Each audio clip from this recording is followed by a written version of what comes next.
Chapitre 3. Le mariage divin. Enfermé dans cette salle au plafond orné de clous dorés, aux murs recouverts de peintures merveilleuses, Monseigneur Yvain se trouvait en fâcheuse posture. Soudain, il entendit une petite porte s'ouvrir et vit sortir une demoiselle fort gracieuse et fort belle qui referma la porte derrière elle. Apercevant le chevalier, elle eut un premier mouvement de frayeur. « Seigneur, lui dit-elle, on vous fera mauvais accueil si on vous trouve ici. Pour sûr, on vous tuera, car c'est vous qui avez blessé de mort notre Seigneur. Madame en éprouve une telle détresse que tous les gens du château en ont le cœur brisé. Ils savent que vous êtes ici. Pour le moment, leur douleur les occupe, mais ils ne tarderont pas à se mettre à votre recherche pour vous capturer et vous tuer. S'il plaît à Dieu, ils ne feront ni l'un ni l'autre, répondit Monseigneur Yvain. Non, car je vais faire tout ce qui est en mon pouvoir pour vous sauver et vous servir avec honneur, comme vous l'avez déjà fait pour moi. Un jour que je m'étais présentée à la cour, porteuse d'un message de ma maîtresse, peut-être ne me suis-je pas comportée ainsi qu'il convient à une jeune fille. Toujours est-il qu'un chevalier ne daignait m'adresser la parole si ce n'est vous. Je vous revaudrai ici les égards que vous avez eus pour moi là-bas.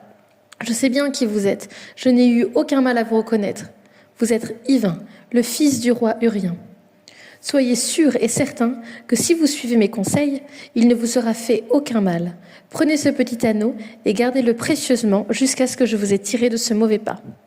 Elle lui tendit l'anneau et lui expliqua qu'il était semblable à l'écorce qui recouvre le tronc de l'arbre et le dissimule à la vue. Il suffit, l'ayant passé au doigt, de tenir la pierre cachée dans la main, en fermant le poing, pour devenir aussi invisible aux yeux de tous que le tronc sous l'écorce. La demoiselle le fit ensuite asseoir sur un lit recouvert d'une magnifique courte pointe et proposa d'aller lui chercher à manger. Comme il avait très faim, elle lui apporta un chapon rôti et un hanap de vin de bonne treille. Le chevalier mangea et but de bon cœur. Il avait eu tout le temps de se restaurer quand les chevaliers qui voulaient venger la mort de leur seigneur se mirent à sa recherche. « Ami, dit la demoiselle à Yvain, vous les entendez qui vont et viennent en menant grand tapage. Si vous ne bougez pas de ce lit, ils ne pourront pas vous trouver.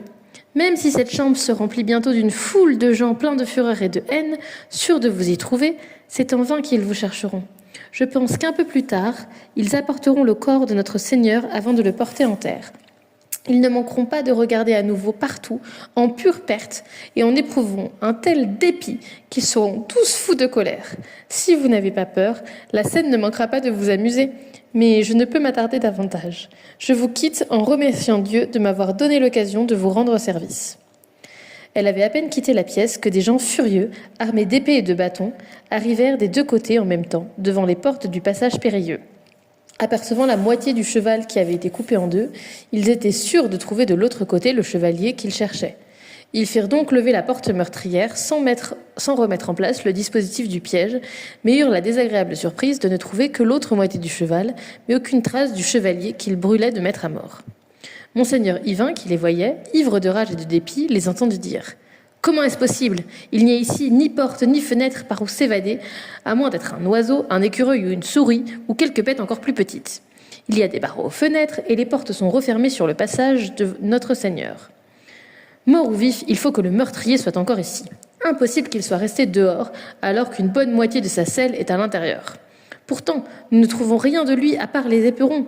Fouillons partout, il ne peut être qu'ici, ou alors nous serons tous victimes d'un sortilège ou de quelque diablerie. » Ils le cherchèrent partout, dans tous les recoins de la salle, frappant de leurs bâtons, ainsi que des aveugles, contre les murs, sur les lits et les bancs, mais le lit où était allongé Yvain fut épargné.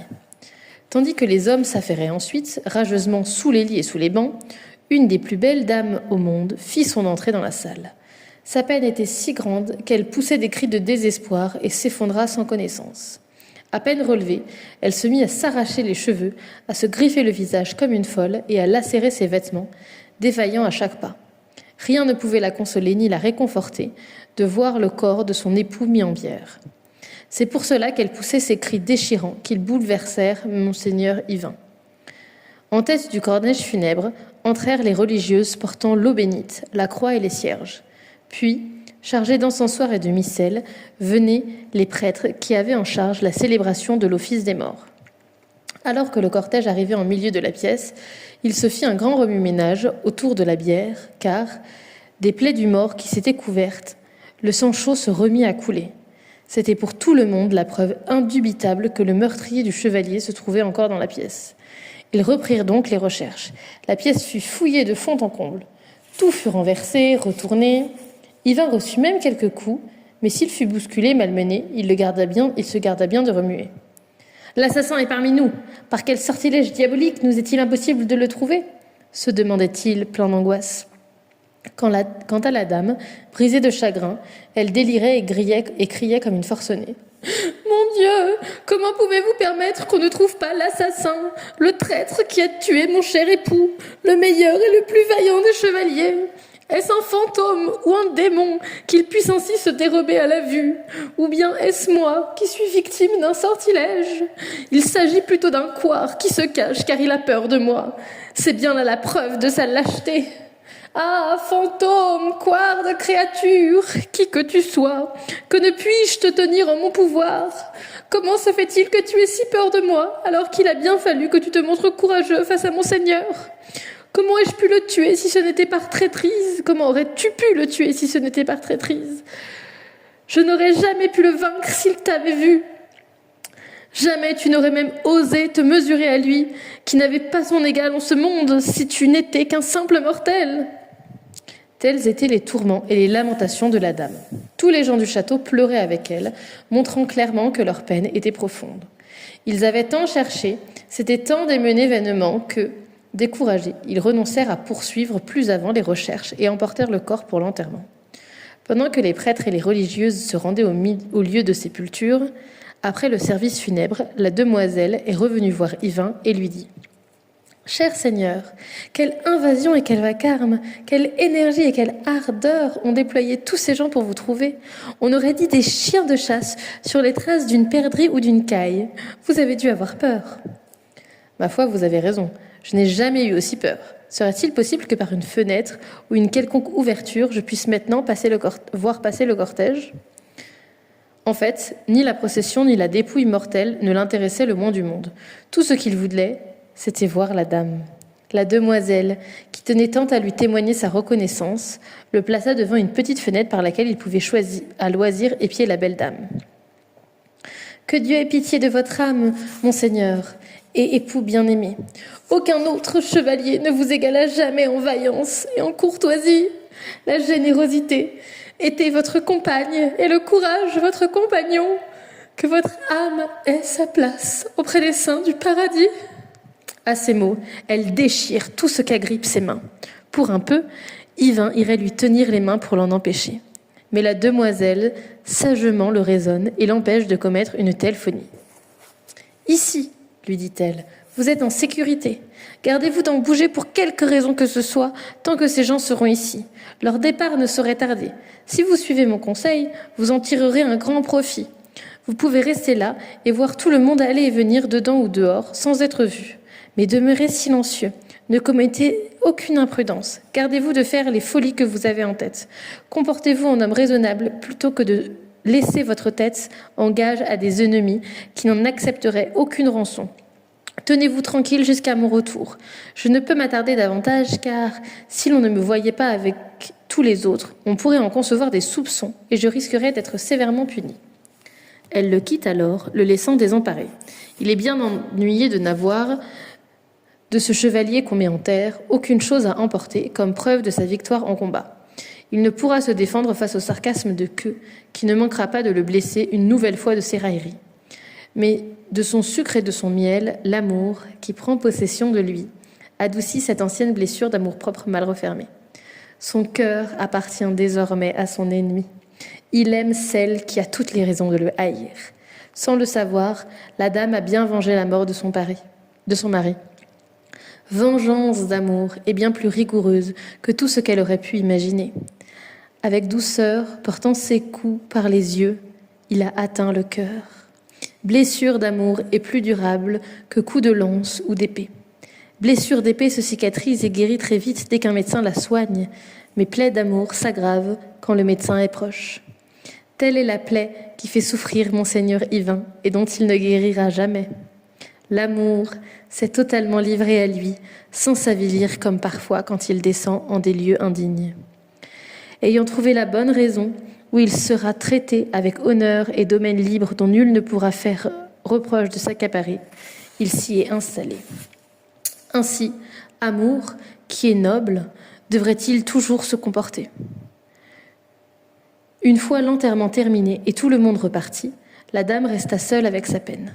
Tantôt elle se prenait la gorge, se tordait les poings, frappait ses mains l'une contre l'autre. Tantôt elle lisait des psaumes dans un psautier enluminé de lettres d'or. Toujours derrière sa fenêtre, monseigneur Yvain la regarde, et plus il la contemple, plus elle lui plaît, et plus il l'aime. Il voudrait qu'elle renonce à ses pleurs et à ses pieuses lectures, et qu'elle daigne lui parler, mais il désespère de voir son désir se réaliser. « Je suis fou, se dit-il, de désirer ce que je ne peux avoir. J'ai blessé à mort son mari, et je voudrais faire la paix avec elle.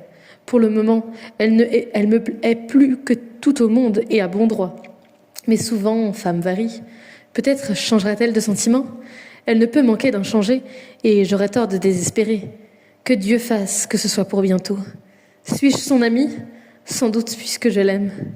Je suis pourtant son ennemi, puisque j'ai tué son mari.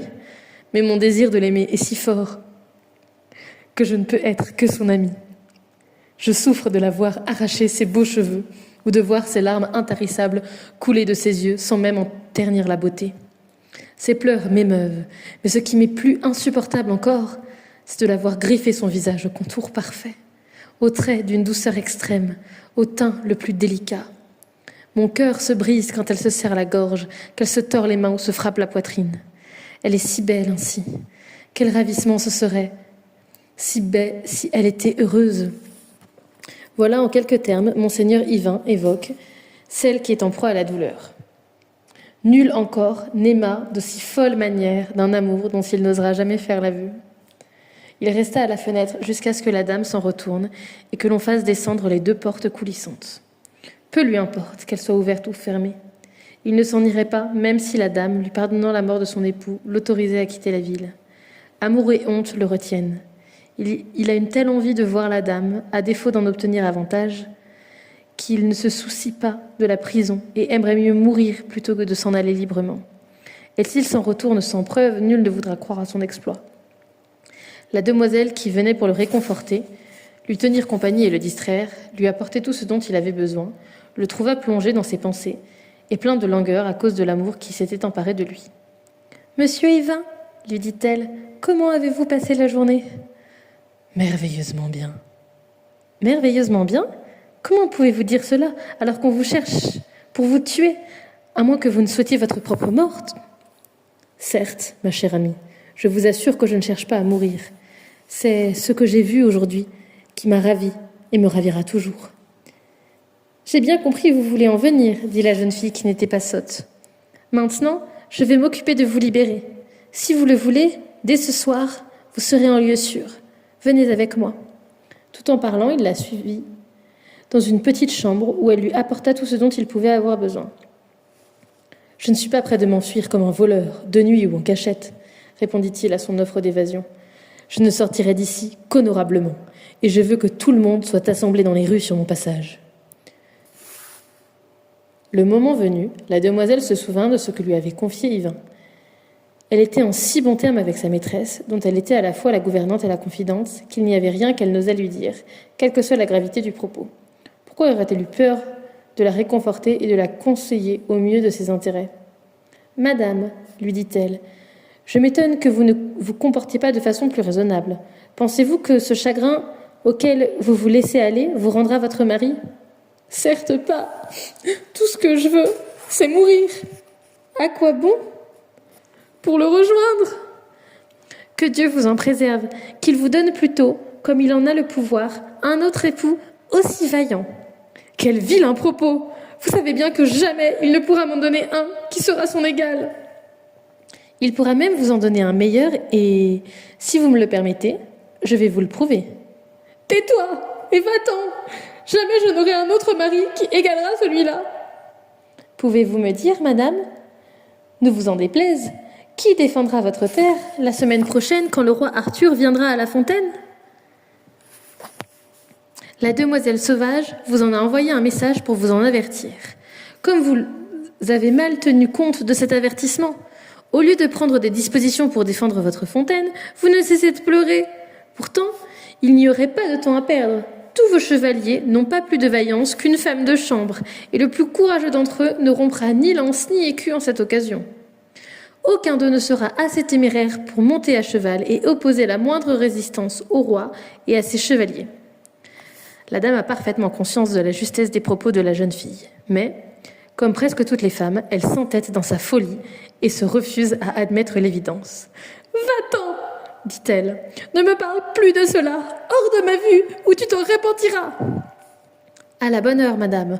On voit bien que vous êtes une femme, puisque vous vous fâchez quand on vous prodigue des conseils pleins de sagesse. » La jeune fille sortit, laissant sa maîtresse seule à ses réflexions. La dame regrettait déjà sa conduite et aurait bien voulu savoir comment la demoiselle pourrait lui prouver qu'il était possible de trouver un chevalier meilleur que son défunt mari. Elle aurait aimé le savoir, mais elle lui avait interdit de le dire.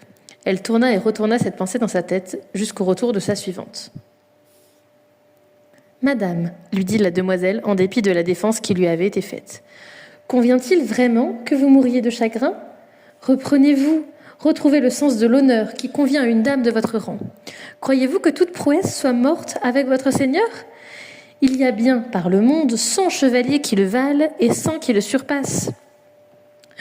Que Dieu me damne si ce n'est pas là un mensonge. Nomme-moi un seul qui soit aussi vaillant que le fut mon époux. Vous vous fâcherez à nouveau contre moi. Je n'en ferai rien, je te le promets. Peut-être allez-vous me trouver insolente, mais ce que je vais dire, c'est dans votre intérêt et pour votre honneur. Si je me permets de vous parler ainsi, c'est que personne ne nous écoute. Quand 2 chevaliers livrent bataille l'un contre l'autre, lequel, à votre avis, est le meilleur ? Le vainqueur ou le vaincu ? Pour ma part, j'accorderai le prix au vainqueur. Et vous ? Je sens que tu me tends un piège. Par ma foi, il faut vous rendre à l'évidence. Celui qui a vaincu votre mari a plus de valeur que lui. Il ne s'est pas contenté de le vaincre. Il a même eu l'audace de le poursuivre jusque dans ce propre château. C'est la plus grande monstruosité que j'ai jamais entendue proférer. Hors d'ici, mauvaise conseillère, garce folle et impertinente. Ne remets plus les pieds ici pour tenir de tels propos. Madame, je savais bien que vous alliez vous fâcher. Je vous avais prévenu, mais vous n'avez pas tenu votre promesse de ne pas vous mettre en colère. J'ai perdu une bonne occasion de me taire. À ces mots, elle retourne dans la chambre où se repose Monseigneur Yvain, dont elle est bien heureuse de s'occuper. De son côté, ignorant tout ce que la demoiselle est en train de manigancer, il trouve insupportable de ne plus pouvoir voir la dame.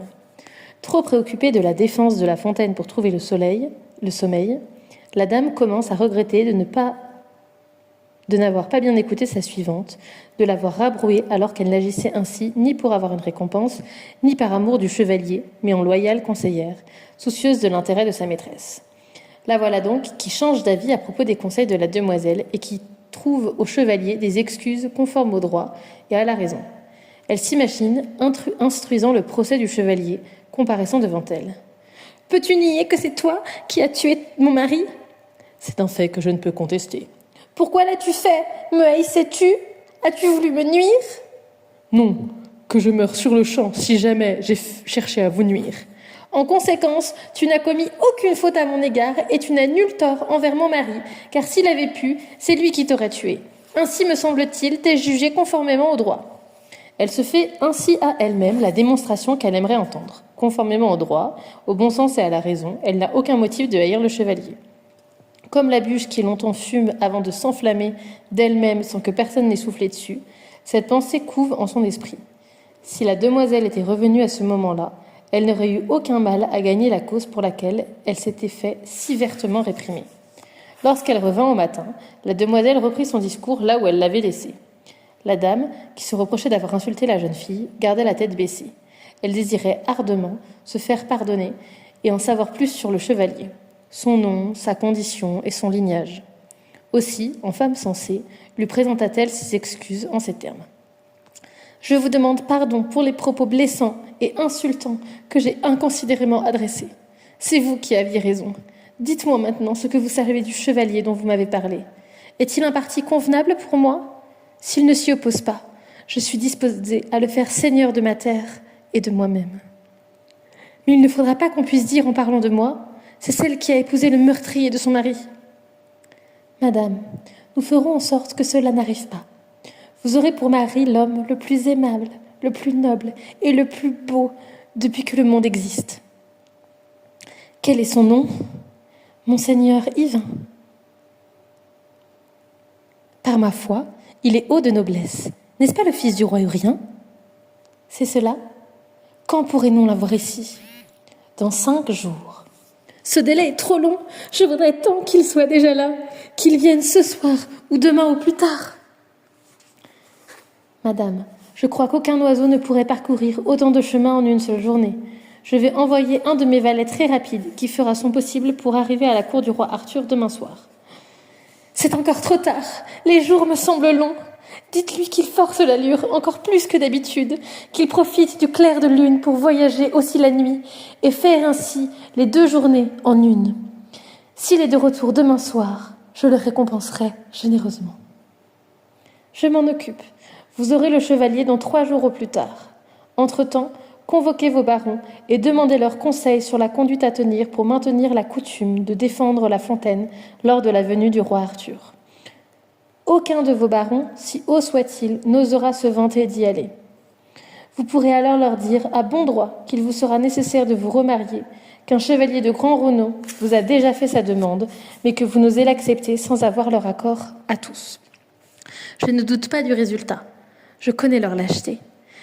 Si vous leur épargnez ainsi ce fardeau trop lourd pour eux, leur soulagement sera tel qu'ils viendront tous se jeter à vos pieds pour vous remercier de cette décision.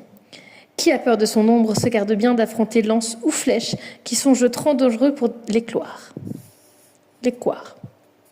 C'est exactement ainsi que nous allons procéder, car c'est précisément ce que, de mon côté, j'avais envisagé, répond la dame. Mais que faites-vous encore ici ? Allez, démenez-vous pour qu'il soit là à temps. Pour ma part, je vais immédiatement convoquer mes barons. Ainsi prit fin l'entretien. La demoiselle fit semblant d'envoyer chercher Monseigneur Yvain dans son pays. Chaque jour, elle lui faisait prendre un bain, lui lavait la tête, le peignait. De plus, elle lui prépara une robe d'écarlate vermeille, garnie de fourrure d'écureuil. Elle n'épargna rien pour le rendre tout à fait élégant et choisit à son intention une broche d'or ornée de pierres précieuses pour fermer son col, une ceinture et une aumônière de riche étoffe.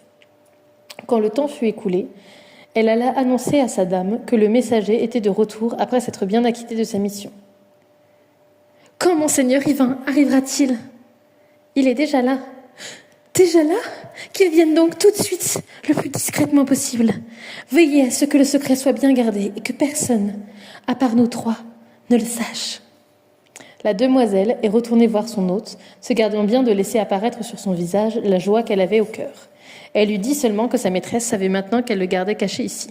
« Monseigneur Yvain, au point où en sont les choses, il n'est plus temps de vous cacher que ma maîtresse sait tout. M'en tient rigueur et m'accable de reproches. Elle m'a cependant assuré que je pouvais vous conduire devant elle sans que vous n'ayez rien à craindre. Je sais qu'elle ne vous fera aucun mal. Elle veut, je ne peux vous le cacher, pour ne pas trahir votre confiance, vous garder en sa prison. Mais elle ne se contentera pas de retenir votre corps.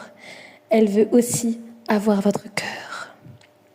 Certes, dit-il, je consens bien volontiers à aller en sa prison. Donnez-moi la main, je vais vous mener à madame, mais je vous conseille de vous présenter humblement devant elle, afin qu'elle ne vous réserve pas une prison trop rigoureuse, ce qui, je crois, serait bien étonnant. Ainsi, tout en le conduisant, elle l'inquiétait et le rassurait à la fois en parlant de la prison qui l'attendait. Prison, c'est bien le terme qui convient, puisqu'on n'est plus libre quand on est amoureux. Quand il entra dans la chambre et aperçut la dame, assise sur une courte pointe rouge, Monseigneur Yvain n'en menait pas large. Il resta là, muet, figé, craignant d'avoir été trahi. « Maudite soit celle qui mène dans la chambre d'une belle dame un chevalier qui a perdu sa langue et est trop dénué d'esprit pour lier connaissance !» railla la demoiselle. « Avez-vous peur qu'elle vous morde ? Approchez de madame et demandez-lui plutôt qu'elle vous pardonne la mort d'Escaldo le Roux, qui était son mari, et qu'elle accepte de faire la paix avec vous. Je joindrai mes prières aux vôtres. » Monseigneur Yvain, joignant les mains, s'agenouilla devant la dame et trouva enfin les mots pour lui parler comme un ami véritable. « Madame, loin d'implorer votre pitié, je vous remercierai du sort que vous me réserverez, car rien de ce que vous déciderez ne pourra me déplaire. »« Vraiment ? Et si je vous tuais ?»« Madame, vous ne m'entendrez jamais dire autre chose que des remerciements. Je n'ai jamais rien entendu de tel. Vous vous soumettez sans condition à mon pouvoir, sans même que je vous y contraigne ? Madame, en vérité, aucune force n'est aussi contraignante que celle qui me commande. La soumission totale à votre volonté. Si je pouvais réparer la mort dont je me suis rendu coupable envers vous, je m'en acquitterais sans discuter. Dites-moi, et je vous en tiendrai quitte, si vous avez commis une faute en tuant mon époux. Pardonnez-moi, madame, mais quand votre mari m'a attaqué, quel tort ai-je eu de me défendre ? Si en se défendant, un homme tue celui qui voulait sa mort, est-il vraiment coupable ? Non, en regardant du droit, et je crois bien que je ne gagnerai rien à vous faire mettre à mort. Maintenant, je voudrais que vous m'expliquiez d'où vous vient cette force qui vous ordonne de vous plier à ma volonté. De mon cœur qui vous est attaché. Et qui en a donné l'ordre à votre cœur ? Madame, ce sont mes yeux, et aux yeux, la grande beauté que j'ai découverte en vous voyant. Et cette beauté, de quoi est-elle coupable ? De m'avoir rendu amoureux. De qui ? De vous ? De moi ? Vraiment ? Et de quelle manière ? De manière telle qu'il n'est pas de plus grand amour, que mon cœur ne bat que pour vous, que je ne peux penser qu'à vous, que je suis tout à vous, que je vous aime plus que moi-même, et que, si tel est votre désir, je veux sur-le-champ mourir ou vivre pour vous. Et oseriez-vous entreprendre pour moi de défendre La Fontaine ? Oui, madame, contre qui que ce soit. Alors, sachez que la paix est conclue entre nous. Sans plus de cérémonie, les voilà réconciliés. La dame, qui avait auparavant réuni son assemblée, dit à Yvain : « Nous allons nous rendre dans la salle où sont réunis mes barons. Ils m'ont convaincu de la nécessité de me remarier. Je vais leur annoncer que j'y consens. Il ne sera pas raisonnable que mon choix se porte sur un autre que vous, alors que vous êtes bon chevalier et fils de roi. » Ainsi, la demoiselle a réussi ce qu'elle avait entrepris, et voilà qu'Yvain le prisonnier est devenu seigneur et maître. La dame l'emmena dans la grande salle où chevaliers et serviteurs étaient assemblés. Monseigneur Yvain avait une telle prestance que, lorsqu'il entra, tous furent émerveillés. Ils se mirent debout et s'inclinèrent pour le saluer avec déférence. « Voici donc celui que Notre-Dame veut prendre pour époux », se disait-on de toutes parts. Qui lui refuserait son accord aurait grand tort, car il a vraiment l'air parfait chevalier, tout à fait digne de l'impératrice de Rome. Puissent-ils, tous les deux, être déjà d'accord pour que le mariage ait lieu au plus tôt, dès aujourd'hui ou demain ? À l'extrémité de la salle, la dame alla prendre place bien en vue de toute l'assemblée. Yvain s'apprêtait à s'asseoir à ses pieds, mais elle le fit relever et invita le sénéchal à prononcer son discours.